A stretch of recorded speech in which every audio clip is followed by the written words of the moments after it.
Hello guys, आपका हमारे YouTube channel Raju classes में स्वागत है। जैसा कि आप सबको मालूम है कि हम पढ़ने वाले हैं चक्रवृद्धि ब्याज। चक्रवृद्धि ब्याज में हमने जो बेसिक कॉन्सेप्ट होता है उस कॉन्सेप्ट को समझा दिया था, एक ट्रिक भी बताया था। यदि आप उस ट्रिक को देखे होंगे तो आप चक्रवृद्धि ब्याज के कोई भी क्वेश्चन को बिल्कुल इजी तरीका से आप सॉल्व कर लेंगे और टाइम भी अपना बचा लेंगे। चक्रवृद्धि ब्याज हो, साधारण ब्याज हो और दोनों का अंतर हो, तीनों चीज आप बिल्कुल आसानी से निकाल लेंगे। चलिए आज के टॉपिक पे हम चलते हैं। आज के टॉपिक में उसी टॉपिक से रिलेटेड क्वेश्चन देखना है। सिंपल क्वेश्चन ही देखना है कि जो बेसिक तौर पे जो क्वेश्चन बनते हैं उन क्वेश्चनों को कैसे सॉल्व किया जाए, दर कैसे निकाला जाए, ब्याज कैसे निकाला जाए, मूलधन कैसे निकाला जाए, इन सभी टाइप के क्वेश्चनों को इस वीडियो में हम सॉल्व करने वाले हैं। तो चलिए हम चलते हैं अपने पहले प्रश्न पे। इससे पहले आपको एक चीज बता देनी है कि यदि आपको आज के वीडियो का पीडीएफ चाहिए तो लिंक डिस्क्रिप्शन बॉक्स में मौजूद है, वहां से आप क्लिक करके टेलीग्राम चैनल को ज्वाइन कर लीजिए और अपना पीडीएफ डेली बाय डेली पाते रहिए। यदि आप साधारण ब्याज को पढ़ना चाहते हो या किसी भी कॉम्पिटेटिव चैप्टर को पढ़ना चाहते हो तो आप हमारे चैनल को सब्सक्राइब कर लीजिए और प्लेलिस्ट वाले हिस्से में जाइए, वहां पर आपको मिल जाएगा जो भी आपको चैप्टर वाइज चाहिए। चलिए हम चलते हैं अपने पहले प्रश्न पे। देखिए हमारा पहला प्रश्न क्या है। 64,000 की राशि पर 7.5% वार्षिक की दर से 3 वर्ष का चक्रवृद्धि ब्याज क्या होगा? 14,400, 15,507, 15,705, 15,075। मैंने आपको एक ट्रिक बताया था कि ये जो 7.5% है इसे फ्रैक्शन में आप चेंज कीजिए। फ्रैक्शन में कैसे चेंज होगा? परसेंट हटाएंगे, नीचे में 100 आएगा। अब ये पॉइंट हटाने के लिए क्या करना पड़ेगा? 75/1000 करना पड़ेगा। 25 से ये 3 टाइम में, ये 40 टाइम में, क्या आया? 3/40। अब देखिए जब 3/40 आ जाता है, जो भी आपका फ्रैक्शन आता है उसके साथ क्या करते हैं, तो जैसे 64,000 आप लिख दीजिए। 64,000 का 3/40 निकालिए। कितना निकालना है? 3/40। ये 0 से 0 कैंसिल, ये 4 से कितना आया? 1600। और 1600 गुणे 3 कितना है? 4800। तो 4800 लिखिए। कितने सालों के लिए निकालना है? 3 वर्ष के लिए। तो 3 बार आपको 4800 लिखना पड़ेगा। कितनी बार? 3 बार। फिर से 3/40 इसका निकालना है। तो देखिए 0 से 0 कैंसिल हो जाएगा। 4 से 120 बार में 120 दिया 360 और 360 का डबल 720। और 3/40 किसका निकाला जाता है? इस 360 का भी निकाला जाता है। 40 से कितनी बार में? 9 बार में। 27 आया। कितना आया? 27। अब इन सभी को ऐड कीजिए। 48 दिया कितना हो जाएगा? तो 144। 14,400 ये हो गया, ये हो गया 1,080 और ये हो गया 27। अब इन सभी को ऐड करके आप लिख सकते हैं। देखिए 14,400 और इन सभी को ऐड कीजिए तो कितना आएगा? 7। 8 2 10 का 0, 1 लगा हासिल, 1 लगा हासिल मतलब 5, 5 4 1 5 1। कितना आया? 15,507 रुपए। कितना आया? 15,507 रुपए। मतलब ऑप्शन नंबर सी आपका सही हो गया। देखिए कितना इजी तरीका है। आप दूसरे तरीके से सॉल्व करते, आपका फॉर्मूला बहुत बड़ा बनता, आपका कैलकुलेशन भी वहां पे हार्ड बनता। और यदि आपको नहीं समझ में आ रहा है कि ये कैसे कैसे लिखा गया तो आप पिछले लेक्चर को जाके देख सकते हैं, जिसका लिंक डिस्क्रिप्शन बॉक्स में मौजूद है। आइए हम इसका फॉर्मूला भी लिखवा देते हैं। देखिए पी आर यहाँ पे लिखिए, पी आर यहाँ पे लिखिए, पी आर यहाँ पे लिखिए।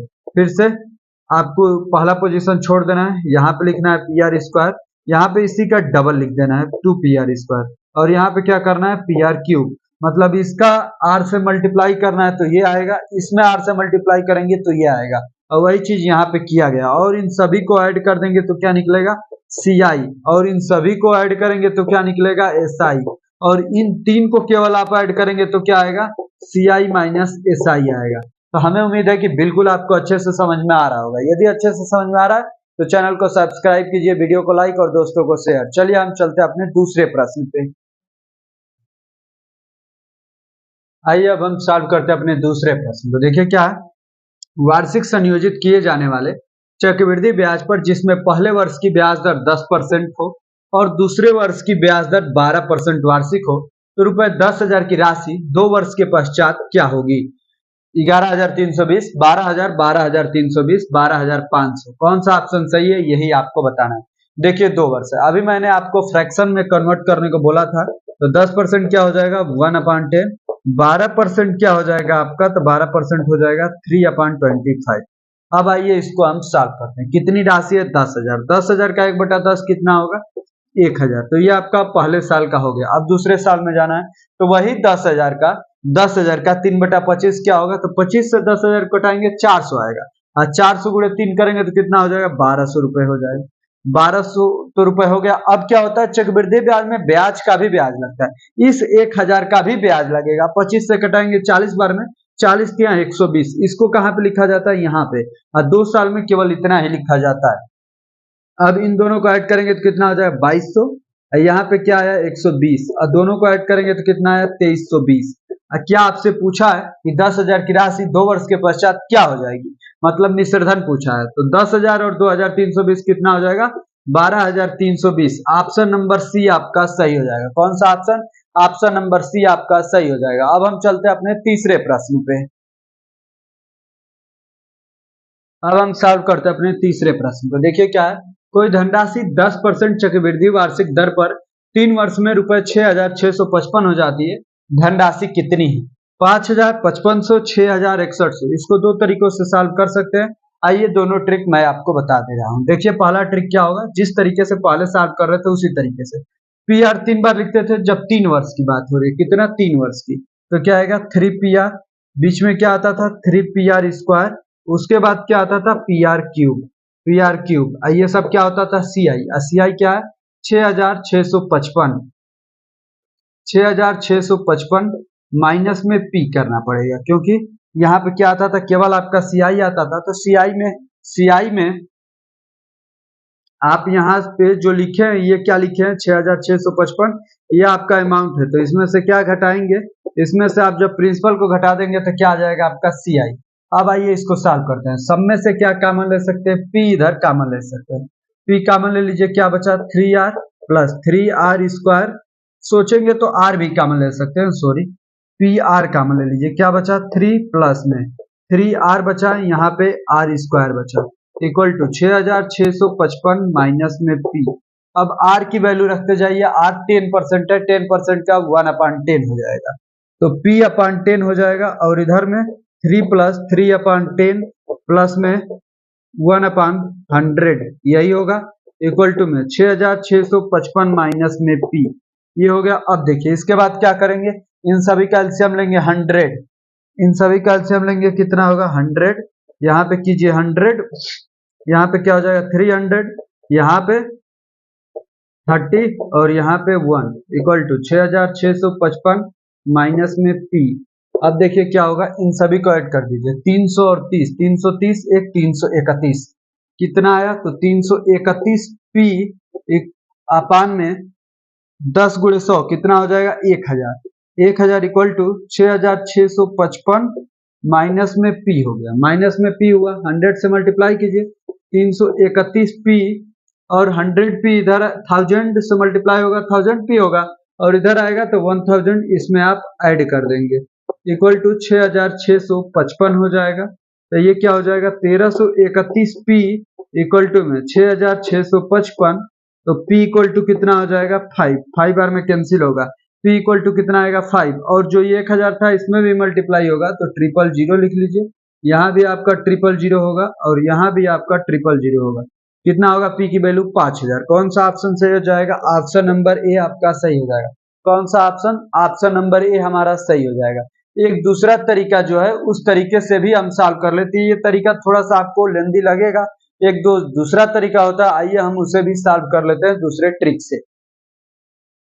देखिए दूसरा जो तरीका होता है वो रेशियो वाला होता है, तो आइए 10% दिया है ना, तो 10% को चेंज करेंगे फ्रैक्शन में, तो 1/10, तो एक साइड ये 10 लिखे और 10 1 11, 11 एक साइड लिखे, कितने वर्षों की बात हो रही है 3 वर्ष, तो 3 बार 10 लिख दीजिए और 3 बार 11 लिख दीजिए, 3 बार 11। अब इसका मल्टीप्लाई करेंगे 10 3 जा 30 हो जाएगा, इधर इन तीनों का मल्टीप्लाई करेंगे तो कितना होगा 1331, 13 सॉरी यहाँ पे 30 लिख गया हूँ, 1000 होगा, इधर क्या हो जाएगा 1331, और जो CI दिया है 6655 वो इसी के इक्वल है, किसके इक्वल है 1331 के, तो कैसे निकलेगा अमाउंट, तो 6655 अपान में 1331 कीजिए, और कितनी की वैल्यू निकालनी है 1000 की, तो 1000 से आप मल्टीप्लाई कीजिए, 1000 से आप मल्टीप्लाई कीजिए, 1331 से ये 5 बार में, और 5 से 1000 में मल्टीप्लाई होगा, कितना आ जाएगा 5000 आ जाएगा। तो कौन सा ऑप्शन सही हो गया, ऑप्शन नंबर ए हमारा सही हो गया, जो कि आपको पिछले क्वेश्चन में भी, पिछले ट्रिक से भी यही आया था आंसर। पिछला ट्रिक थोड़ा सा लेंदी लगेगा, ये ट्रिक तो बिल्कुल आपको इजी सा लगेगा।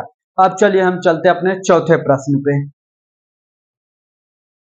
अब हम सॉल्व करते अपने चौथे प्रश्न को। देखिए क्या है, 14% वार्षिक दर से 3 वर्षों के लिए एक निश्चित राशि पर साधारण ब्याज 10% वार्षिक दर से 2 वर्षों के लिए ₹10,000 की राशि पर चक्रवृद्धि ब्याज से आधा है। साधारण ब्याज पर दी गई राशि कितनी है?